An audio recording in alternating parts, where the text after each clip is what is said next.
Lula aux portes de la paix. Raison. En octobre prochain, Luiz Inácio Lula aurait pu redevenir président du Brésil, 8 ans après son départ. Mais selon toute probabilité, il ne suivra cette élection présidentielle que de loin, depuis une cellule de prison. Hier, la Cour suprême lui a en effet refusé par 6 voix contre 5 un habeas corpus qui lui aurait permis de rester en liberté jusqu'à l'épuisement de tous les recours, ce qui aurait pu durer des mois. En théorie, plus aucun obstacle ne sépare l'icône de la gauche de la prison, mais, selon de nombreux juristes, il ne devrait pas se retrouver derrière les barreaux avant la semaine prochaine, la date de mardi étant annoncée comme la plus probable. Lula a notamment reçu le soutien du président vénézuélien Nicolás Maduro, qui a affirmé sur Twitter avoir ressenti une douleur à l'âme devant une telle injustice. L'homme politique âgé de 72 ans est aujourd'hui rattrapé par les méandres du plus grand scandale de corruption de l'histoire du pays.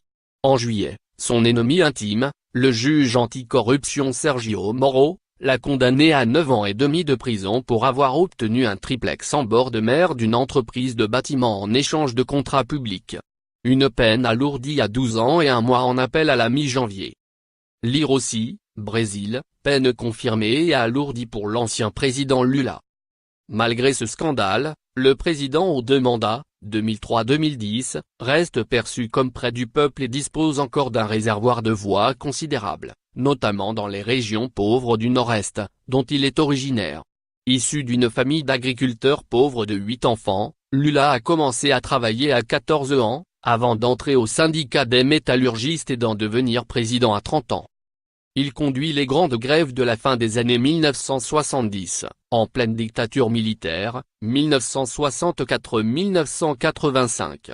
Fondateur du Parti des travailleurs, PT, au début des années 80, Lula se présente pour la première fois à l'élection présidentielle en 1989 et échoue de peu. Après 2 nouveaux échecs, en 1994 et 1998, la 4e tentative est finalement la bonne, en octobre 2002. Il est réélu en 2006.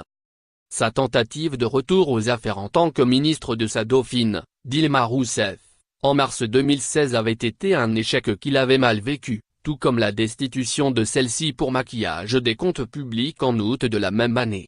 À quelques mois de la présidentielle de 2018, le septuagénaire était donné en tête des intentions de vote, même s'il est détesté par toute une partie de la population.